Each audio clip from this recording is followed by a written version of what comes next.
Hello, everyone. I'm going to let this catch up to all the different platforms for just one moment here. And we are now live. So feel free to add in any questions, comments, and welcome to the Weekly Wrangle. This is all about art critique, it's all about hanging out live with you all. And in the future, I'm going to be switching up the Weekly Wrangle to also have industry news and potentially a few other exciting things as well that I'm not going to announce yet, but it's going to be exciting. So, that being said, for the agenda today, let's just review a few different projects. We'll talk about what's going well, what can be improved. I just picked these projects totally at random. So specifically, I went on to side effects and picked out a few of these. But yeah, it's going to be a lot of fun. Before we get to that, though, allow me to do a couple of announcements. For one, we have Houdini for the new artist too. I'm still working at building this out. This course has turned into an epic project. I'm over 11 hours and counting right now. And that's 11 hours, by the way, of high octane content. You know, for every hour that I record, probably about 2 or 3 hours end up getting thrown away because it's just not there yet.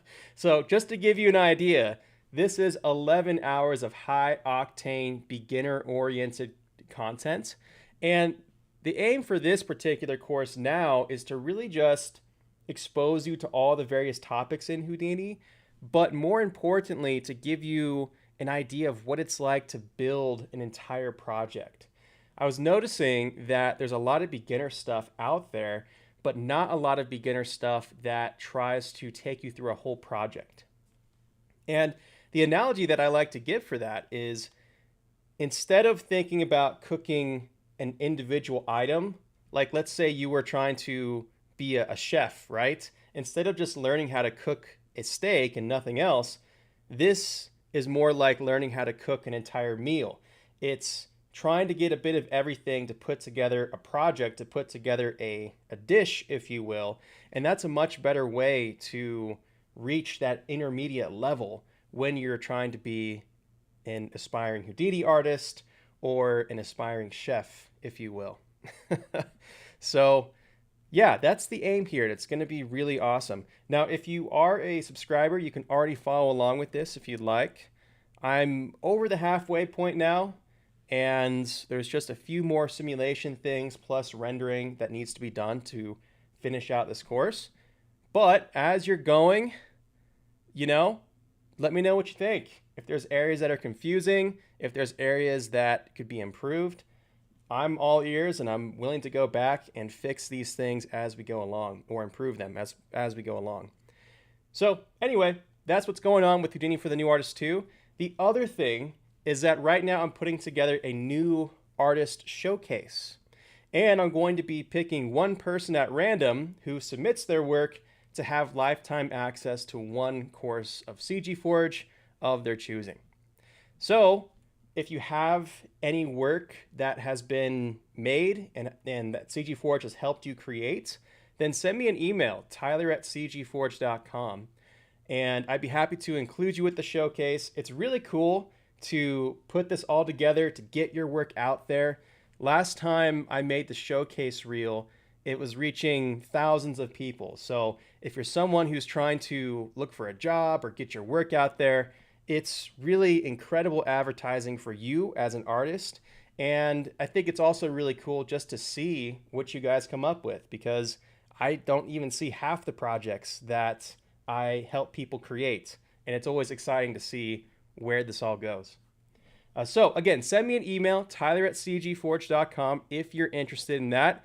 Just send me a link to the project. Let me know how CG Forge helped you out. Let me know if this is a personal project or if you did this with a studio so that I can give the right credit to everyone. And then I think that's about it. Oh, and then also just let me know what you were responsible for. So if you send me a shot of, Avatar fluid simulations, let me know that you worked on the fluid sims and not, the lighting and the texturing and all that. So yeah, really exciting stuff there. I think that's it as far as announcements go. There's a few other things I have cooking right now, but it's not time to tell you guys about that yet. So I'm going to hold off on that for now. All right, well, let's now jump into the review and let's check out this first one. This is by Igore right here. And this is really cool, not just because this is a vintage car, but because this was all 100% modeled with Houdini. And no plugins, just the traditional modeling tools. So if you're ever wondering, can it be done? Can you make a car in Houdini? The answer is yes, you can. And I really like this presentation of a model as well. It's really refreshing to see someone model something, apply some basic textures, really care about things besides just the modeling part. It would be nice to see a wireframe to get a better sense of the topology and all this. But again, really nice presentation. This is definitely a step above the sort of presentation you get when people are showcasing a model. So that's really awesome. And more specifically, the reason why this is nice is because we have the backdrop. It's not just a flat color. There's some kind of effort put into that, which helps the model connect with the ground and feel like it belongs to an environment. A lot of times models look better when it feels like it's sitting in a scene and not just suspended in outer space. So yeah, it's nice because it interacts with the entire thing, not just, soloed out. Now, as far as the design goes, I think it's really cool too. We have not your typical car. We have some interesting things, these little fans going in there, these nice little tubes. It's kind of like a old school kind of steampunk-ish thing or something. I don't know. It's a really cool style. And yeah, in general, I'd say that's great. Again, just as far as constructive critique, I would say let's have more angles on this. Let's try to see a wireframe. If you are trying to really show off the model itself, we want to see those kind of things. But, besides that, I love the design, love everything about it. And yeah, it's really cool. All right, so we have a few comments here. Let's see if we can bring these up. So, welcome in, Home Depot Houseplant. I love the username, by the way. Let's see. There was a question here by Alphane. When is Fluids 2? Hopefully by the end of this year. Houdini for the New Artist 2 is my main focus right now, but after that, I want to spend some more time focusing on the intermediate advanced content again. And with Fluids 2, I'm going to be focusing more on oceans and SOP level workflows. Fluids 1 was all about just trying to get some kind of basic thing and just exposing you to the quirks of fluid simulations. But yeah, that's definitely one of my top priority courses. I would say Fluids 2 and Fluids 2 and Modeling 2 are the two things. And yeah, so oceans, procedural modeling, that kind of stuff. Again, I'm trying to get that in by the end of the year. We'll see time-wise if I can do it. Houdini for the New Artist 2 has been insane to build because I'm completely redoing my on-ramp to the intermediate and advanced stuff. But yeah, it's going well, and hopefully I can get to it soon. All right, cool. So let's move on to the next one, shall we? This is Lion King by Wenwen from China. So let's just pause here for a second and take a look at this environment. What's cool about the environment is that, again, we're making an effort not to just have something walking in the void. Again, we see that all the time. There's a huge difference between showcasing a technical exercise and showcasing a completed project. And when you have a completed project, it not only forces you to think about more things like camera composition, lighting, interaction, ideally, between elements, but it just makes the whole thing look more impressive. So already, even though this is trying to show off hair and fur, it's nice that this is integrated into a scene, and it takes it up definitely a couple notches by doing that. And then let's see too if we can get a nice quality on this. Oh, okay, so this is one issue here. We only have 720p. And I'm guessing if that's the case, then maybe this was done with Houdini Apprentice. Not entirely sure. One thing that I've talked about a couple of times this month and a couple of occasions is you don't want to be making just regular HD renders if you're showing something off. Always make full HD, which is 1920 by 1080. Now, if you have Houdini Apprentice, you're not allowed to do that. You can only do 720p. But I'm telling you guys, you definitely want full HD. I remember, and this is just a side story here, I remember going to a job interview once at Blue Sky Animation. And back when Blue Sky existed out in Connecticut. And I had a project that was rendered in just regular HD. It wasn't full HD. And I thought I can get away with it. Somebody else was telling me, oh, don't worry about it. You know, on your demo reel, like, just get the render faster. And sure enough, I showed up to that interview and they had a huge big screen TV. I'm saying like a massive, like 90 some inch flat screen that they pulled this up on. And I could tell immediately that this was low res. And they could too. They actually called me out on it. They said, why is this not full HD? So whenever you're making a project, I just want to really stress that you want full HD just in case someone is watching it on a full screen. And in this case too, this can affect the quality even at just like a regular computer screen here. This is kind of grainy. We're losing some detail in the whiskers, especially if you're showing hair. You definitely need to have all those pixels there because we're trying to get a sense of those tiny details. Anyway, moving forward, the wind is really nice. It's super cool. It goes forward. It's nice that we have a black and white, like a ambient inclusion render. Again, this kind of helps us look at the hair a bit. It's a bit difficult to tell with the highly compressed video and the low res what that detail looks like. But yeah, you know, it's all right. The only thing about it in terms of simulation and whatnot that I can tell right away is that I think the wind blows the hair a bit too easily. I think a lion's mane is probably more matted and thick and difficult to move.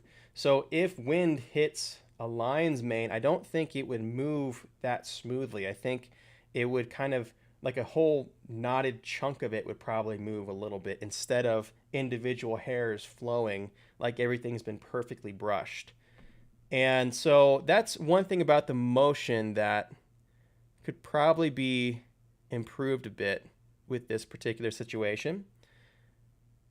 And beyond that, it's going to be difficult to really provide additional information without the extra detail. I do love the shading though. Again, I love the environment. The lighting's nice. It's important as well with hair to have realistic lighting so we can see how things are backlit and so that we can see how this all plays together. So if you are working on anything that's hair-based, definitely do not skip over the lighting because it makes a huge difference. But yeah, overall, I think it's a cool project. I would just go back and maybe adjust the hair, make it feel a bit thicker in its movements, and then try to render this out at the full res, and this would be looking really awesome. Okay, so the next one here is a render test of a river sim by Orbo from Sweden. I love the Dolomites, by the way. I've only been once in my life, but it is a beautiful place in the world to visit if you guys ever have the chance. All right, we got some rivers going on. Very cool. Little camera flyby. One thing I immediately appreciate is the fact that we have some camera animation. That definitely makes it feel cool. Now, let's talk about some other things here. Okay, so one thing that might be standing out a little bit to me, well, I was going to say scale could be a bit off, but we're definitely close up to the action here. We're definitely close up to the water. It feels like we're close. I'm looking at the size of the pebbles here. I'm looking at the size of the foam detail to make sure that they feel like they would be appropriate next to each other. And I think that that's the case based on this. And let's see, what else can we pick apart here? Okay, so let's talk a little bit about the lighting, because when it comes to water simulations, lighting again is extremely important because this is going to determine the color of your water. I mean, if we just take a pause right here and we ask ourselves, what is coloring this stuff on the screen? What is responsible for the pixel values that we see? A lot of it's going to be the reflection from the sky. So that's one thing. Another thing is going to be what's underneath the water. And so this terrain is also going to color the color of the water. And so because we have a transparent reflective material, we have to think about what's going through it, what's on the other side, as well as what's reflecting back at us. And that's where lighting comes in and makes a huge difference. If you want to bring out more detail on the water, often what you need to do is find some kind of excuse to catch specular highlights. So like we have these tiny little bumps around here, and if we can have an excuse to take a light, have a sharp highlight come back to the camera somehow, then that can really show us more of the detail from the fluid sim itself.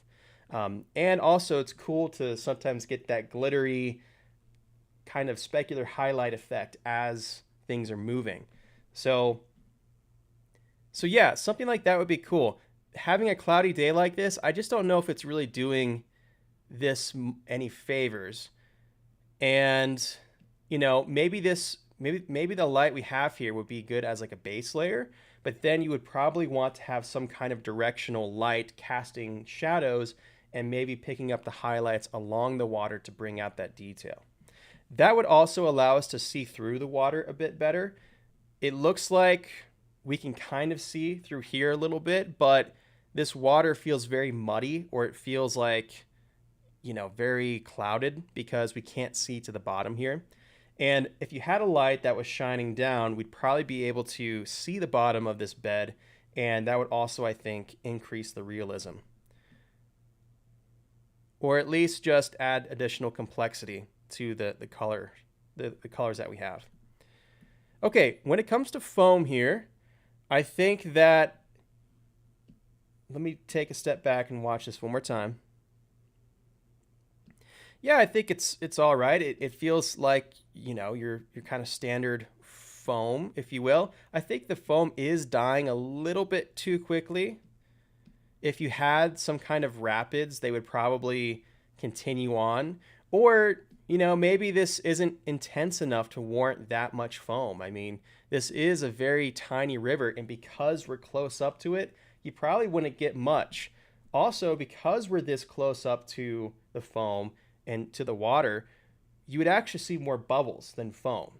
Like maybe you would see some of this, but honestly, we'd probably see big old bubbles appearing and then popping really quickly because we're that close to the water.